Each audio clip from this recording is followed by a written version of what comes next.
Bismillahirrahmanirrahim. Assalamualaikum warahmatullahi wabarakatuh. Perkenalkan, saya Dian Rahmalia, SPMSI, dosen tetap pada program studi agribisnis, jurusan agribisnis Fakultas Pertanian Universitas Lampung.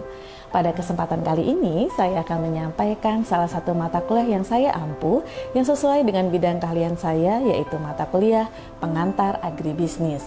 Mata kuliah ini merupakan mata kuliah wajib bagi mahasiswa semester 1 pada program studi agribisnis. Kode mata kuliah ini yaitu AGB 620102 berbobot 2 SKS yang diselenggarakan dalam 16 kali pertemuan tatap muka. Terdiri dari 14 kali pertemuan perkuliahan dan 2 kali pertemuan evaluasi berupa ujian tengah semester dan ujian akhir semester. Mahasiswa yang mengikuti kuliah ini akan terlibat dalam proses pembelajaran yang interaktif dan dinamis. Pembelajaran dilakukan melalui kombinasi antara ceramah, diskusi aktif, presentasi kelompok, serta studi kasus nyata yang relevan dengan dunia agribisnis. Kegiatan ini dilaksanakan secara tatap muka dan juga secara daring dengan dukungan LMS Virtual Class Universitas Lampung.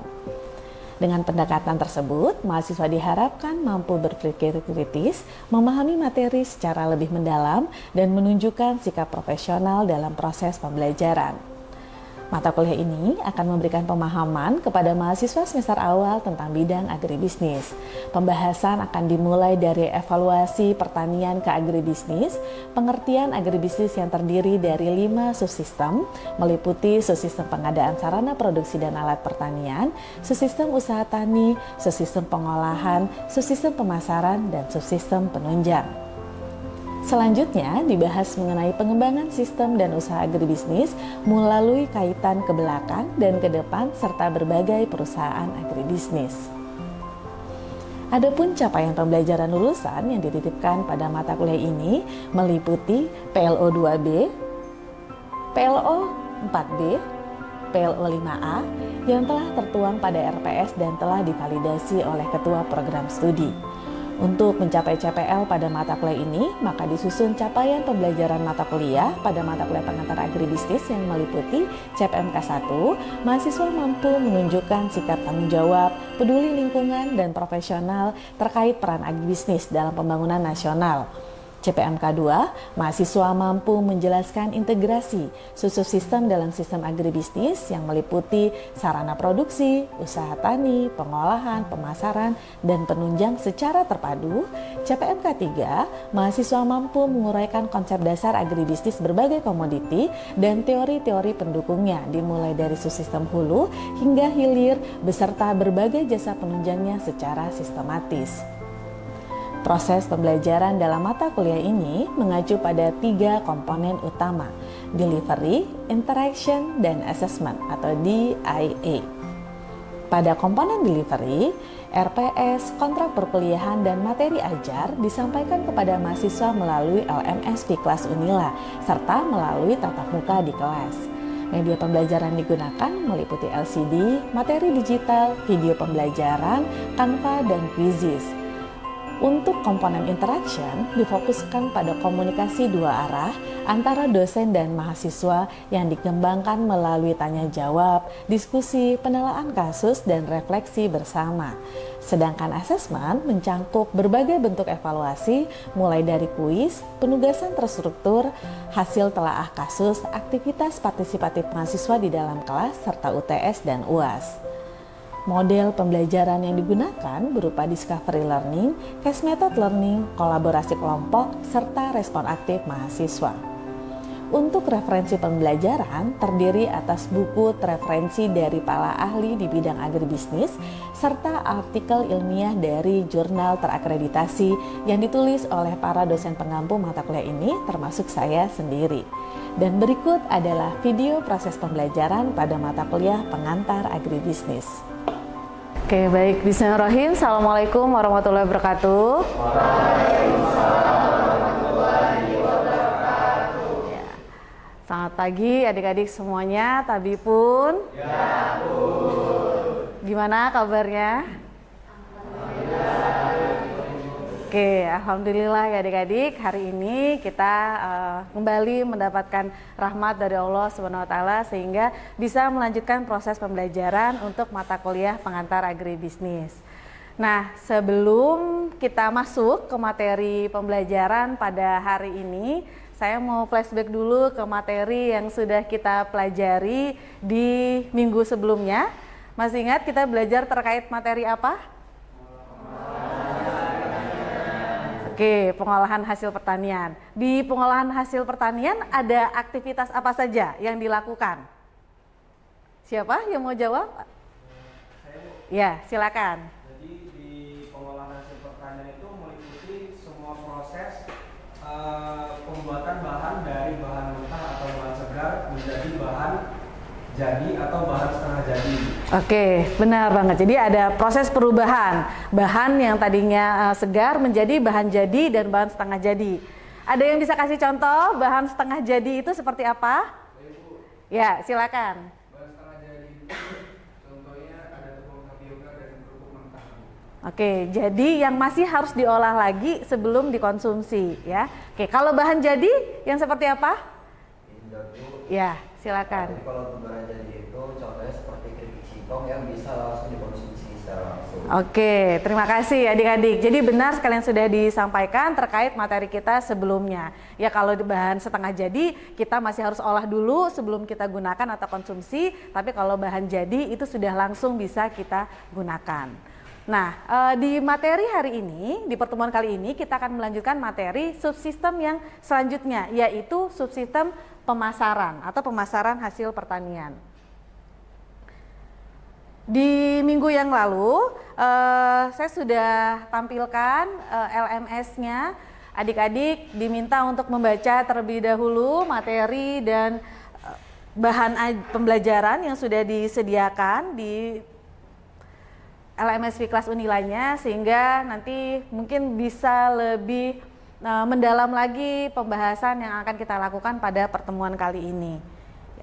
Terkait dengan pemasaran hasil pertanian, jadi ini merupakan salah satu subsistem di dalam sistem agribisnis.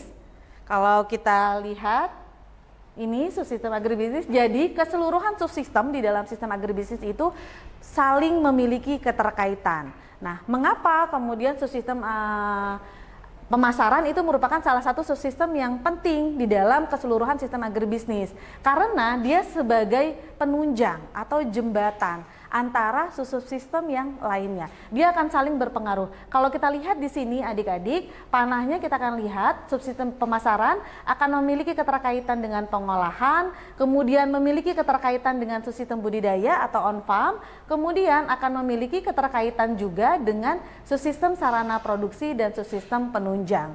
Karena di setiap subsistem ini ada proses aliran barang atau jasa. Kalau misalnya di subsistem input dan sarana produksi ada aliran barang, misalnya apa? Sarana produksi ada apa saja? Pupuk, benih, ya alat-alat pertanian. Nah itu kan dipasarkan. Nah kemudian di subsistem budidaya menghasilkan apa?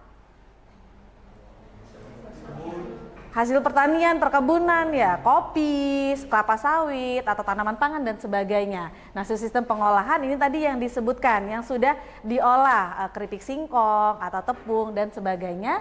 Berikut juga subsistem penunjang. Di lembaga pembiayaan, misalnya nanti sebagai salah satu lembaga penunjang, ada jasa yang akan dipasarkan oleh lembaga pembiayaan tersebut.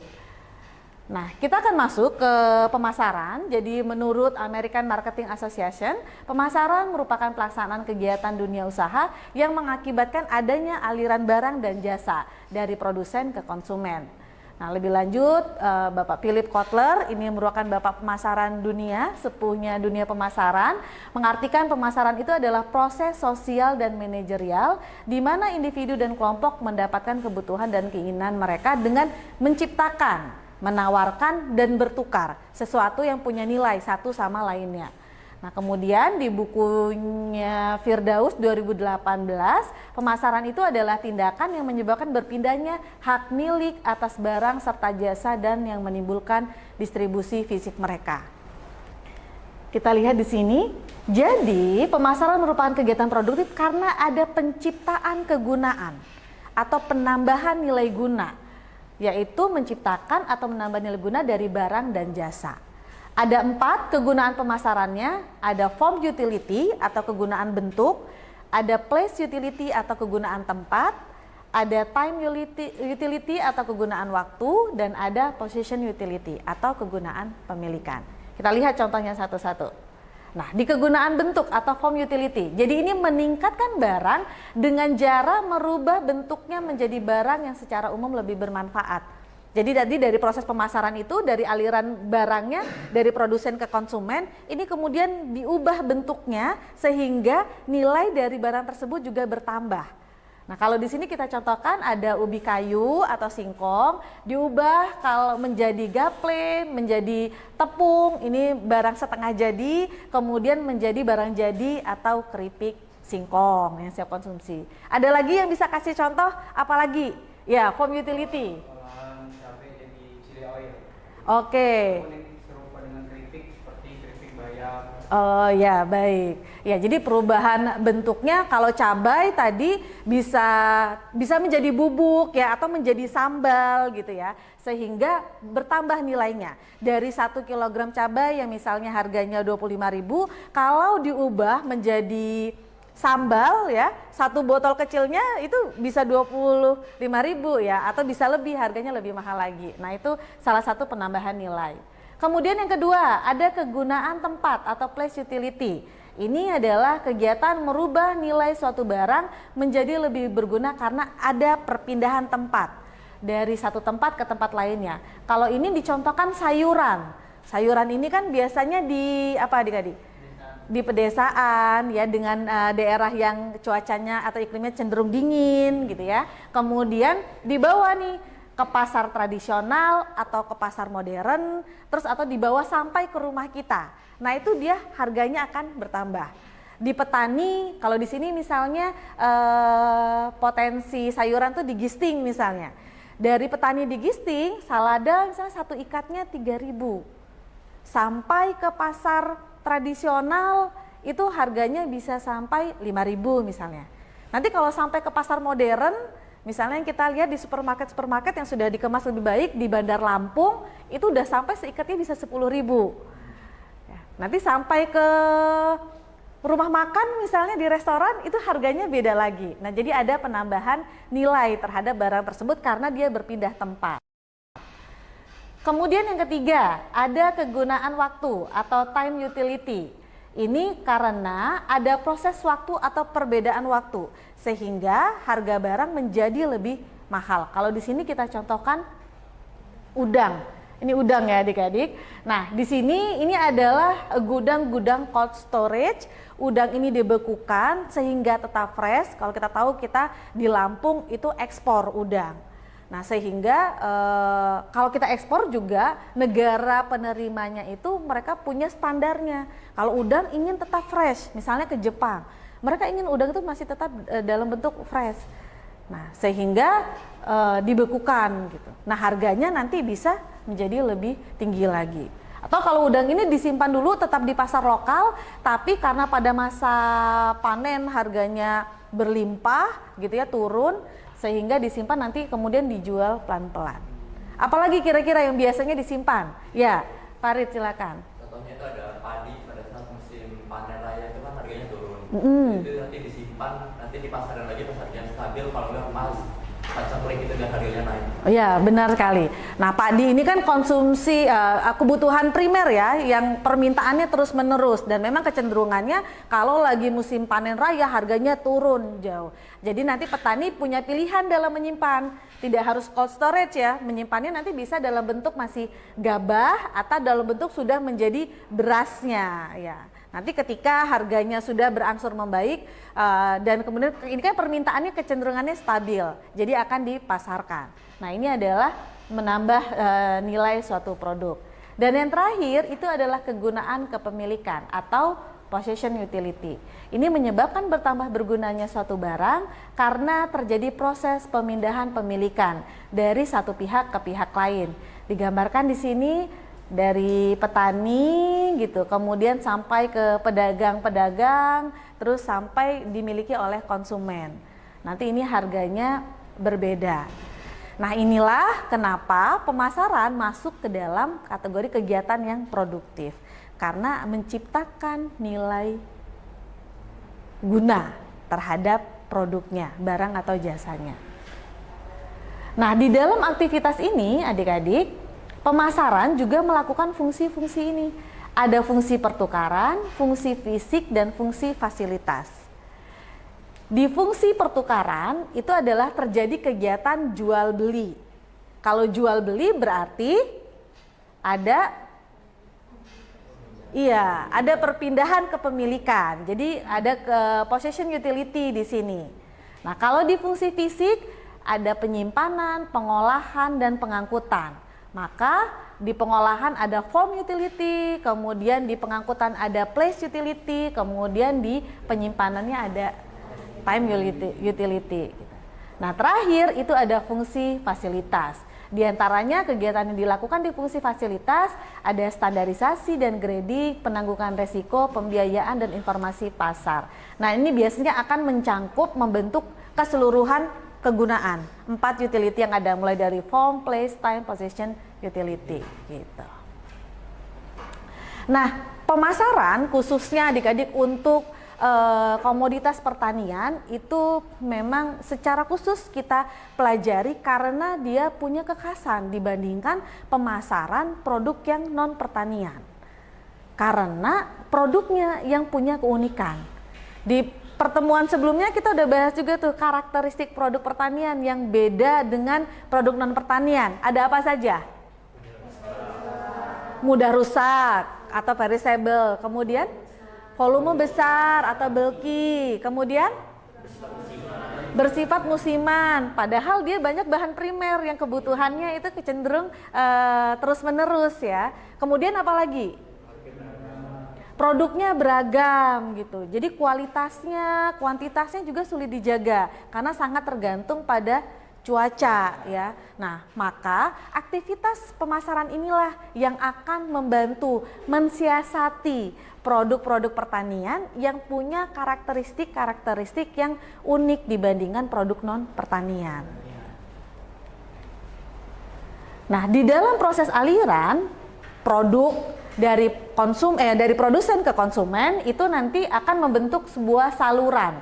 Saluran ini adalah rute yang dilalui oleh produk ketika produk bergerak dari farm gate ya, dari tempat produksi petani produsen ke pengguna atau pemakai akhir atau konsumen. Nah, saluran ini mengatasi kesenjangan waktu, tempat, kepemilikan yang memisahkan produk dari produsen. Jadi di dalam fungsi saluran ini nanti ada aktivitas informasi, promosi, negosiasi, dan sampai kepada penanggungan resiko. Kalau kita lihat di sini, contoh saluran pemasaran yang terbentuk, misalnya ini untuk komoditas primernya. Untuk komoditas primer itu, contohnya di sini ubi jalar, dari produsen ke pedagang pengumpul, ke pasar, terus ke konsumen rumah tangga. Nah, ini yang membedakan juga penyebaran produk pertanian dengan non pertanian. Kalau produk non pertanian, dia akan diproduksi dalam jumlah besar pada satu titik, kemudian langsung dipasarkan atau disebarkan.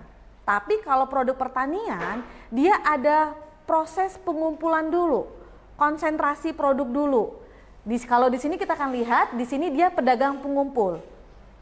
Jadi dari petani yang diproduksi kan kecil-kecil ya, petani kita karakteristiknya lahannya sedikit gitu ya, kecil, produksinya sedikit, petaninya banyak. Jadi akan mengalami proses pengumpulan dulu biasanya. Kalau di sini kita lihat di pedagang pengumpul, baru nanti disebarkan ke pasar, kadang ada pedagang pengecer, kemudian baru sampai ke konsumennya. Beda dengan produk yang olahan. Di sini produk roti misalnya. Dia satu dari produsen, langsung biasanya pabriknya akan produksi dalam jumlah besar. Maka ketika sudah diproduksi langsung dipasarkan. Ya tadi kalau yang pertanian dikumpulkan dulu karena produsennya kecil-kecil banyak gitu, sedikit-sedikit dan banyak, dikumpulkan dulu baru dipasarkan. Nah, inilah yang membedakan saluran pemasaran terhadap berbagai produk. Nah, pemasaran yang kita bicarakan nanti kita akan bicara pemasaran yang produk primer, kemudian juga produk olahan. Lebih lanjut, coba kita akan lihat salah satu contoh adik-adik ini dari artikel jurnal penelitian saya dan Ibu Novi yang melibatkan mahasiswa. Ini menjadi skripsinya mahasiswa terkait dengan sistem pemasaran cabai merah di Provinsi Lampung. Cabai ini masuk yang karakteristik produk pertanian ya, cepat rusak, mudah busuk gitu dan sebagainya gitu. Kemudian rentan terhadap hama penyakit tanaman dan sebagainya gitu. Kita akan lihat dari hasil penelitian ini di jurnal ini diperoleh 3 saluran pemasaran. Jadi memang karena karakteristik kita juga yang pertaniannya lahannya sempit-sempit, petaninya banyak. Nah, maka dalam proses pengiriman barang, nanti dilihat juga dengan situasi-situasi yang ada, itu kadang ada banyak saluran yang tercipta dan itu sulit untuk dikendalikan oleh petani. Kalau kita pabrik misalnya, kita kan besar, jadi kita bisa kontrol tuh alur barangnya, kita bisa tentukan, oh saya mau tentukan ini distributor saja, terus sama agen, terus akan langsung ke konsumen. Nah, tapi kalau produk pertanian ini lebih sulit dibandingkan produk non pertanian. Kalau kita lihat misalnya ini cabai merah, ada 3 saluran yang terbentuk. Bisa fokus di warnanya adik-adik untuk yang saluran. Yang pertama yang terbentuk itu dari petani ke pedagang pengumpul, ke pedagang besar, ke pedagang pengecer, baru ke konsumen. Nah, yang kedua dari petani tetap ke pedagang pengumpul, ke pedagang besar, tapi pedagang besar ini ternyata tidak hanya menjual ke pedagang pengecer saja, tapi ada yang langsung ke konsumennya. Nah, kemudian yang ketiga, ini ada petani yang langsung ke pedagang besar. Biasanya mungkin karena aksesnya dekat, jadi tidak menjual ke pedagang pengumpul. Langsung ke pedagang besar, ke pedagang pengecer, kemudian ke konsumen. Nah, ini misalnya kita fokus kepada saluran pemasaran yang ketiga. Petani itu adalah yang melakukan kegiatan produksi cabainya, kemudian pedagang besar yang membeli, kemudian untuk dijual kembali mengalami proses pengangkutan. Nah, di pedagang pengecer biasanya kalau pedagang pengecer misalnya di pasar, karena dia tidak mengambil. Biasanya gini adik-adik, pedagang pengumpul itu akan ambil barangnya dari petani. Sehingga ada proses pengangkutan. Nah, pedagang pengumpul ini juga akan mengantarkan barangnya kepada pedagang besar. Sehingga di pedagang pengumpul ini memang dia resikonya 2 kali nih, ada resiko pengangkutan. Nah, kemudian di pedagang besar biasanya akan pengangkutan juga. Sudah menerima dikumpulkan dari pedagang pengumpul, kemudian dipasarkan ke pedagang pengecer. Jadi ada proses pengangkutan lagi di situ.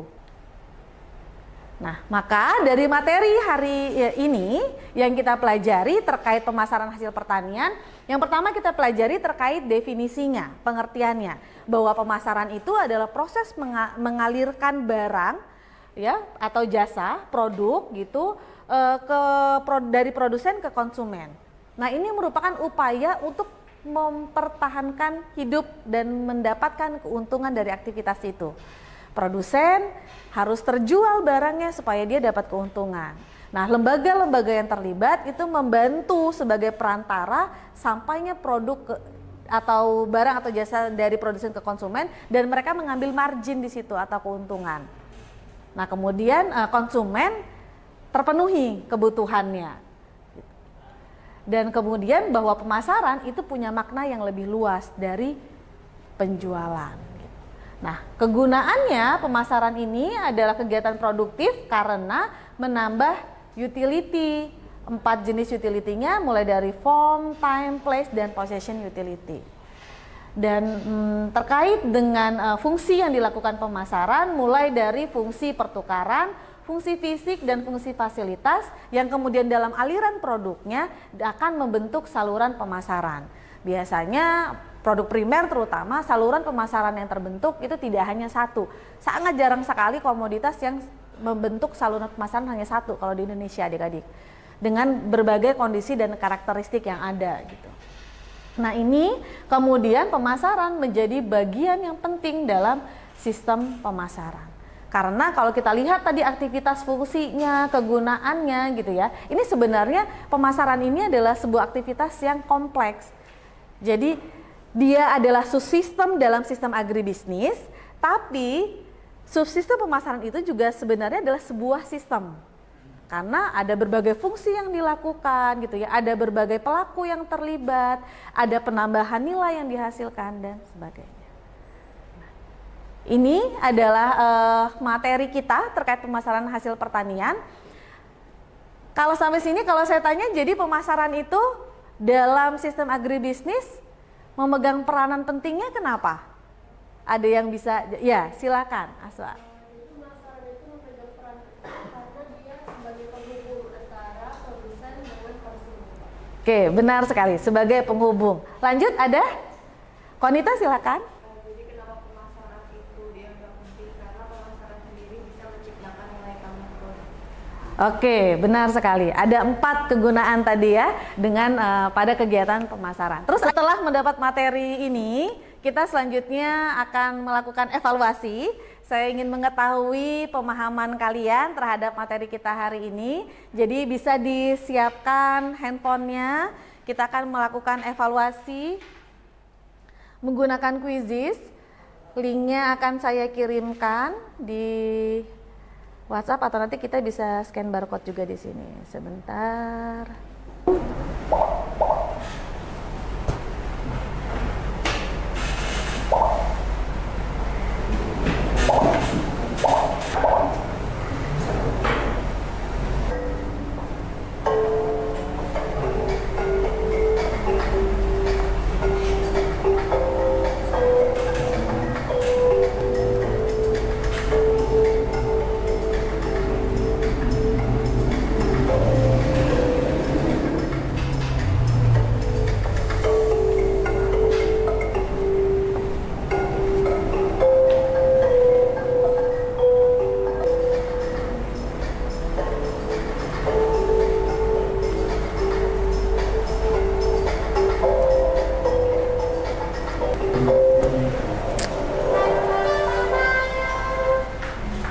Nah, oke.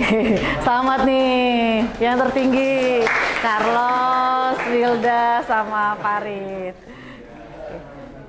Ya, kalau lihat dari akurasinya sih di rata-rata kelas sudah 86% menjawab benar, berarti saya boleh menyimpulkan bahwa pembelajaran hari ini itu kalian sudah memahami terkait dengan topiknya, yaitu pemasaran hasil pertanian. Pengertiannya seperti apa, penciptaan kegunaannya apa saja gitu ya. Kemudian bagaimana dia peranannya di dalam sistem agribisnis ya, keterkaitannya dengan keseluruhan subsistem. Kita penutup ya adik-adik. Oke, baik adik-adik, alhamdulillah kita sudah melakukan rangkaian dalam proses pembelajaran topik ini dan tadi juga hasil kuisnya ya kalian cukup baik, 86% itu menjawab dengan benar untuk asesmennya. Berarti kalian sudah mengetahui nih sudah tercapai nih tujuan dari pembelajaran kita. Terima kasih sekali lagi untuk aktivitasnya dalam pertemuan kali ini. Nah, di pertemuan minggu depan kita akan melanjutkan pembelajaran pada pertemuan ke-6 itu terkait mulai masuk ke subsistem yang terakhir. Apa? Iya, lembaga penunjang atau jasa layanan penunjang. Nah, adik-adik mohon sebelum kita masuk di pertemuan minggu depan, kita ketemu lagi minggu depan, diakses virtual class Unilanya pada mata kuliah pengantar agribisnis. Dilanjutkan untuk membaca materi-materi yang sudah disajikan ya di pertemuan ke-6 Lembaga Pembiayaan dan Asuransi Pertanian. Silakan dipelajari sebelum kita nanti ketemu melanjutkan proses perkuliahan lanjutannya di minggu depan. Terima kasih sekali lagi adik-adik, mohon maaf untuk hal yang kurang berkenan dalam proses pembelajaran ini. Kita ucapkan alhamdulillah. Alhamdulillahirrahmanirrahim. Dan saya tutup. Wabillahi taufiq hidayah. Assalamualaikum warahmatullahi wabarakatuh.